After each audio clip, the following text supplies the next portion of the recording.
meu irmão e minha irmã. Com alegria queremos partilhar um pouco sobre o Evangelho e a liturgia desta segunda-feira. O Evangelho se encontra em Mateus capítulo 13, versículos de 31 a 35. Naquele tempo, Jesus contou-lhes outra parábola. O reino dos céus é como uma semente de mostarda que um homem pega e semeia no seu campo. Embora seja a menor de todas as sementes, quando cresce, fica maior do que todas as outras plantas e torna-se uma árvore, de modo que os pássaros vêm e fazem ninhos em seus ramos. Jesus contou-lhes ainda uma outra parábola. O reino dos céus é como um fermento que uma mulher pega e mistura com 3 porções de farinha, até que tudo fique fermentado. Tudo isso Jesus falava em parábolas às multidões. Nada lhes falava sem usar as parábolas, para se cumprir o que foi dito pelo profeta. Abrirei a boca para falar em parábolas. Vou proclamar coisas escondidas desde a criação do mundo. Palavra da salvação. Glória a vós, Senhor.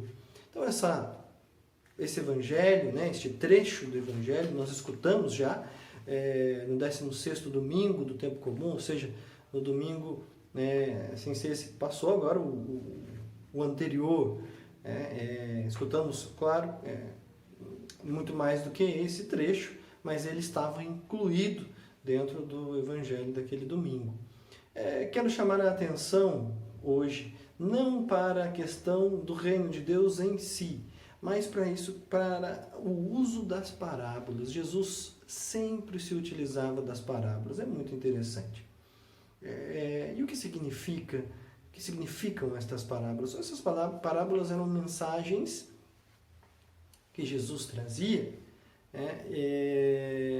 E o interessante é que Jesus ele contava, ensinava por meio de parábolas para toda a multidão. No meio dessa multidão existiam diversos grupos.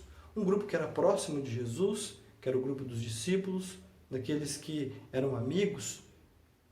Existia aquele grupo que era neutro, da multidão, que vinha muitas vezes por curiosidade ou para receber algum milagre ou alguma coisa. Era um grupo neutro. E existiam também os grupos dentro dessa multidão toda, o grupo hostil, que era composto dos fariseus e dos mestres da lei.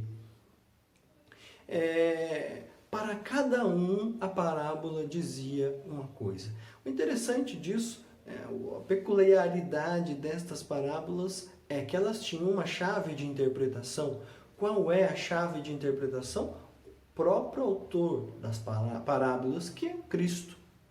Ele era a chave que fazia com que todos compreendessem as parábolas. Quem conhecia Jesus, quem olhava para a sua vida, para os seus ensinamentos, para os seus atos, compreendia melhor estas parábolas.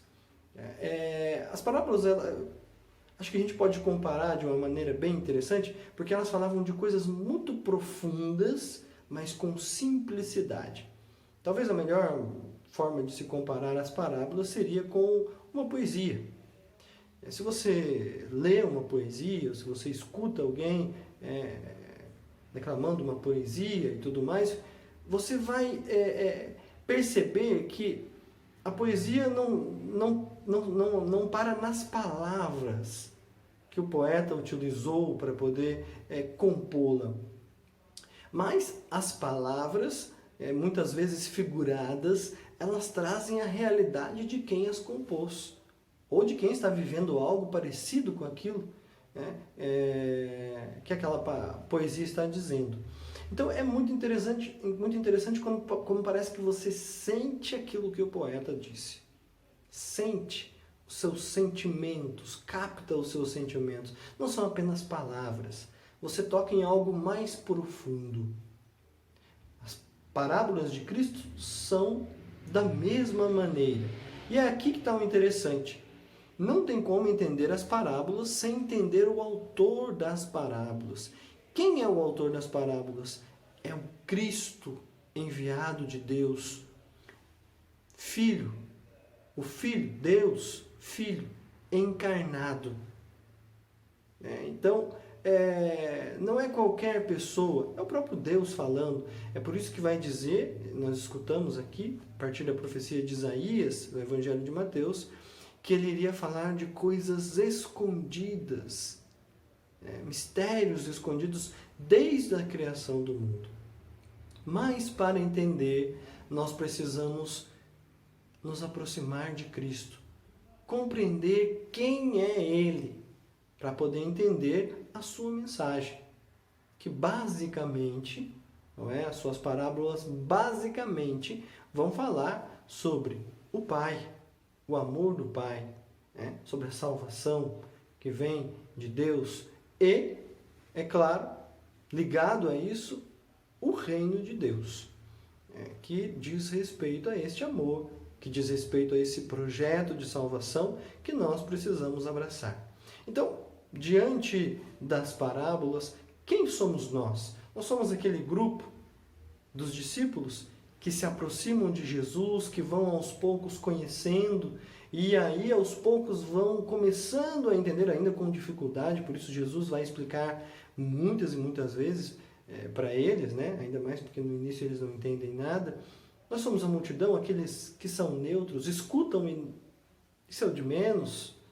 Estamos aqui por conta dos pães que se multiplicam, estamos aqui por conta dos milagres que acontecem, ou nós somos do grupo dos fariseus, aqueles que são inclusive hostis. Não quero saber, não quero entender. Quem somos nós? O grupo que nós nos colocamos vai nos dizer se nós estamos compreendendo as parábolas ou não. Mais ainda, a vida que estamos levando, as mudanças que vão acontecendo, quando nós temos contato com as parábolas, vai dizer se nós estamos compreendendo estas parábolas ou não. Cabe a cada um de nós escolher o caminho que vamos seguir diante das parábolas de Cristo. Que o Espírito Santo nos ilumine para que nós possamos, em primeiro lugar, ser fiéis ao Senhor. Buscar compreender, fazer com que essas parábolas se transformem em vida na nossa vida, se transformem em conversão, mudança de atitude, mudança de caminho, mudança de mentalidade. Sobre vós, sobre a vossa família, desça a bênção de Deus Todo-Poderoso, Pai, Filho e Espírito Santo. Amém.